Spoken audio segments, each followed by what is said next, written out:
How come most startups fail, even when we have more tactics and strategies than ever before? Join the bedside chat of an entrepreneurial couple as they share what it takes to create a business with ease and in flow. Welcome back to another Business Flow bedside chat. I'm Natasha Koo. And I'm Jachym. Yay! Another day. It's actually the end of the week. It's Sunday. And we needed to do a little bit of wrap up, catch up with the work, I gotta say. So, did you learn anything today? Well, it seems like we're really moving forward in terms of, sales or lead generation. The workshop really inspired us to take a lot of action. And right now we're actually quite focused on designing the programs we want to give or serve the people with. And, just designing the program, feeling into what would be the most impactful thing, how to price it, and how we can, introduce it to the people who actually need it. So it seems like we actually have a game plan. We have an idea of how many people would actually fit. So we're not only designing it, but reverse engineering how we can achieve our goal, and to look at, how many leads do we need? What kind of work do we need to put in? Is the timeline on point? And how can we just move forward, knowing where we need to go and how that breaks down on kind of like a daily responsibility or tasks kind of way. Yeah, and I can recommend to anyone to do that. So whatever business you're in, you have a certain goal, you want to do something. So for us, for example, we want to hold a retreat in September, I believe, beginning of September, and we want 10 people on it, and we want to continue from there, to support those 10 people for about a year. And we have a certain price point in mind. And so when you look at that, okay, we have 10 people, how many conversations do you need to have in order to sign up 10 people? Because not every person that you talk to is going to say yes to it. And this really brings up the importance of having conversations with the world, with people. Because the more conversations you have, the more likely you are to actually fill the seats or to make the sales that you wanted to make. So let's take a very simple example. You want to hold a party and you want to invite 10 people. How many people are you going to invite? Well, you're most likely not going to invite just 10 people, because some people are not going to be able to make it. You're going to invite maybe 20 people, maybe 30 people. And of those 30 people, maybe 15 say they come. And of those 15, maybe 10 actually show up.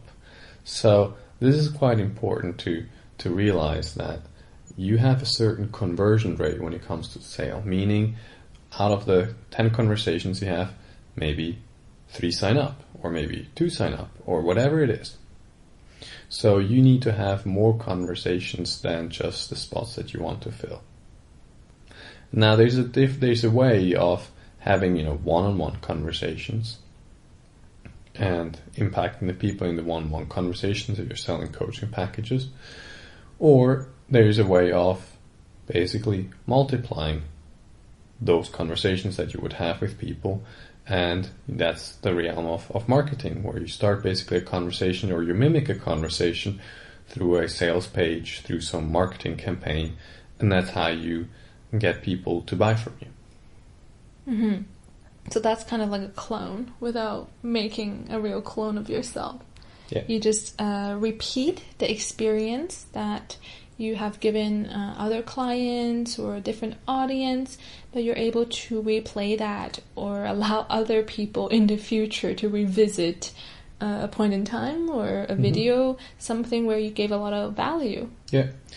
However, in order to be able to multiply it, it probably makes sense to have a lot of conversations yourself first, so you know how people are reacting, how are they thinking, what are the objections and concerns they have. So when you are creating a sales page, you can address those concerns and objections one at a time, because you're not going to be there to respond. The sales page or the video is, is a one-way conversations. But knowing your clientele really well and knowing what processes they go through makes it much easier for them to create those kind of material. Mm-hmm. So it's really not to persuade anyone that this is the right thing for them. No. If it's not what they want, or if it's not something that's going to serve them. But when you're in a position where, you're about to invest in something, you're going to invest in both a program and the people who are leading, like say a retreat or a service, whatever it may be, there's trust you're putting into it. Because yes, there's an exchange. Maybe you do a down payment, or maybe you do the full payment at the beginning, but that doesn't mean that either of you can read the future and know exactly what outcomes you'll get out of it, right? So in some ways, people have already decided emotionally that, it feels really right for me, but there are just some points that maybe the mind wants to settle and understand. Maybe they just need reassurance in certain ways, or maybe there's just information that they want to know and that you haven't provided yet. So it's really natural for people, in these conversations, not to say yes straight away. And sometimes when people come with objections, or they come with more questions, and it seems like they're no longer interested, that's the wrong sign, actually. They might actually be really interested, but that's why they're actually putting in the time and the effort to even talk to you and to keep asking you about it.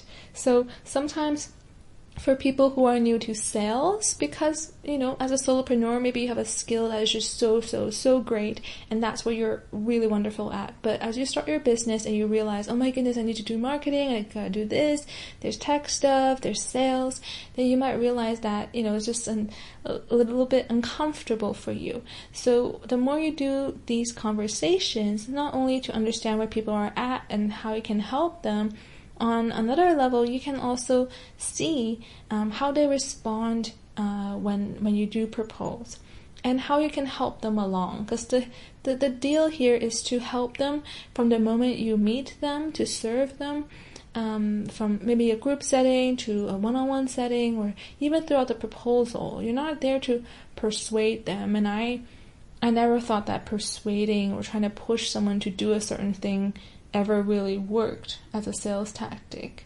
At least I don't find it to be something that's so authentic for me. Just like I wouldn't force change or make someone change who's my client, I wouldn't use those tactics in the sales process. No, especially if you're building a relationship. Again, the relationship underpins everything. And again, if you feel uncomfortable and you're afraid of, say, someone's going to say no and all of that, well, here's the news, they're going to say no, because it's a numbers game. Just like you can go around and offer people things for free, certain people are still going to turn you down because they don't want it. And that's okay, those are not the right people for you. And the more no's you get, the closer you're going to get to yes, because it is a numbers game. You just have to persist in what you're doing. Mm-hmm. And if you find that you're getting like 100% no's and you've actually talked to quite a few people, then that could be a sign that maybe you need to revisit what it is that you are offering, how you're communicating it, and the way that the whole process is that you're trying out. So, sometimes the no's can help you a great deal, and over time, as you do it more and more and actually learn from it and are willing to pivot, right, to the way that's going to work better, or openness to test more, experiment more, you'll probably find that your conversion rate is going to go higher and higher. Yeah, no's are great because you can investigate why the person is saying no, right? So, for example, when someone says no and, you're asking, well, what's going on, and say, well, it's just too expensive. When someone says something is too expensive, that's quite socially acceptable. That's like, oh, okay, yeah, I guess it's just too high price. It's just kind of normal. But I wouldn't take that answer just face on. I would dive a bit deeper and check in with them to see what's actually going on. So you can say something along the lines of, if I understand you correctly, if it weren't for the money, you would love to buy this. You would love to have this. And be like, yeah, of course. Or they're going to be like, well, no, there might be other things that come up. But you have to kind of check what's actually going on. Don't take just, answers as they are at face value. Investigate them, because the more you understand what's going on, the more you can adapt and change and provide something that people want to buy. Now here's the important thing when it comes to conversations. Conversations are taking place in relationship, and conversations are taking place usually in connection or not in connection. That's something I'm quite attuned to feel into, because when someone feels connected to you, they are more likely to buy. And let me explain this, because people don't buy because it makes a rational sense. They buy because of the emotions. They make sense of it afterwards. They rationalize it afterwards, but they most of the time buy from an emotional place. And you have to keep that in mind when you're offering your things, because if you're just putting, trying to convince them on a logical level, you're going to lose. You have to go into the emotional level as well. And this is where you have to check your ethics, because you don't want to go down the line where you're basically getting someone to buy something that they actually don't really need and it's not going to serve them. By pressing all the emotional triggers. Yeah. Like, there are really so many, sleazy. I gotta say, they are sleazy sales tactics. And I just remember one time my mom and I, of course, I felt like I was in a trap. We were just going in a mall. It was actually in Hong Kong. I was having like this little eggy waffle pastry thing. I was like in my happy little world with my dessert. And this woman stopped us, and then she like asked if we want to try this cream thing. And I was so skeptical because I don't like these live demonstration things. My mom said, oh, why not? And then before we know it, we're whisked to the store, and then she's telling us and showing us online how, this price in Hong Kong is much better than look at the US store price. And before we know it, we have like multiple products in our hands that we don't even need, and we have never heard of this brand before. And it's just those moments where my mom put the cream on her eye, and then the lady was like, look, doesn't it look better? And she's lifting my mom's eye up with her finger.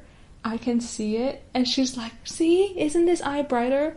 And I wanted to almost, I'm so sorry, but like I wanted to slap her then and say, yeah, of course it looks better, because you're giving my mom like a temporary facelift. Like, I can see you're poking her eye up. Like, yeah, of course the winkle looks better now. And then I was just like, okay, just calm down. Just a sales tactic. She's just doing her magic trick on my mom.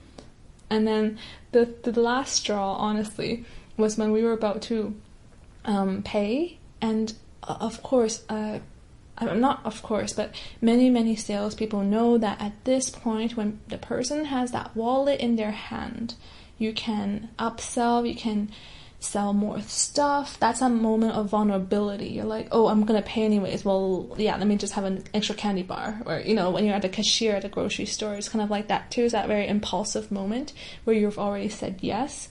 And then I just remember at that moment when we're about to line out to pay, and I was already feeling a bit, I don't know, I think I was like perversely excited too, because I was like, oh my goodness, I'm spending so much money on stuff I don't need. Like, it was weird.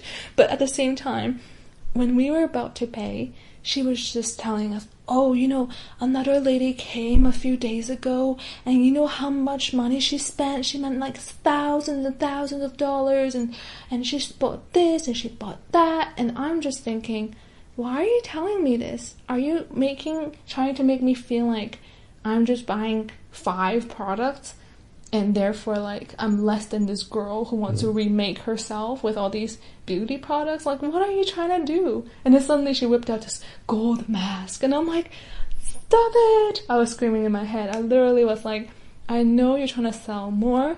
It's getting on my nerves, and please just shut up. But anyways, I was so socially, how do you say? I was acting in a very, very polite way. So I paid for what was in my hands and I left. But there were just so many tactics built on one another where at the end, once you make the payment, you go home. And Mom and I walked home and we were like, did we get scammed? And we literally went online to search like all the prices to see if we like totally got scammed. So would you go back to that store?